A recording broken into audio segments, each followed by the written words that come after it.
భక్తుణ్ణి రక్షించుకోవడానికి ఈశ్వరుడు జోక్యం చేసుకుంటాడు. ఆయన ఎలా జోక్యం చేసుకుంటాడో మనకి తెలియదు.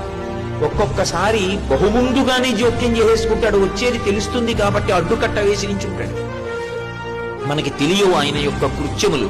భక్తుణ్ణి మాత్రం ఆదుకుని తీరుతాడు ఈశ్వరుడు. నన్ను నమ్మండి అంతే, అంతకన్నా నేను చెప్పలేను.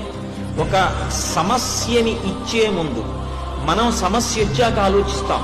భగవంతుణ్ణి నమ్ముకున్న వాడి గురించి పరమేశ్వరుడు సమస్య ఇవ్వడానికి ముందు వాడికి పరిష్కారం ఎలా చూపించాలని ఆలోచిస్తాడు. నన్ను నమ్ముకునున్నవాడు వాడు పాడైతే, అందుకే భాగవతంలో అష్టమ స్కందంలో అంటాడు, వాడు నా కొరకు రక్షింపవలయువాడు. వాడి కోసం వాడిని నేను రక్షించట్లేదు, నా కోసం రక్షిస్తున్నా. అటువంటి వాడు పాడైపోతే లోకంలో భగవంతుడున్నాడు అని ఎవడు నమ్ముతాడు? నమ్మడు. నేను ఉన్నాను అని నమ్మాలంటే నన్ను నమ్ముకున్నవాడు పాడవడానికి వీల్లేదు. వాడి కోసం రక్షించట్లేదు, నా కోసం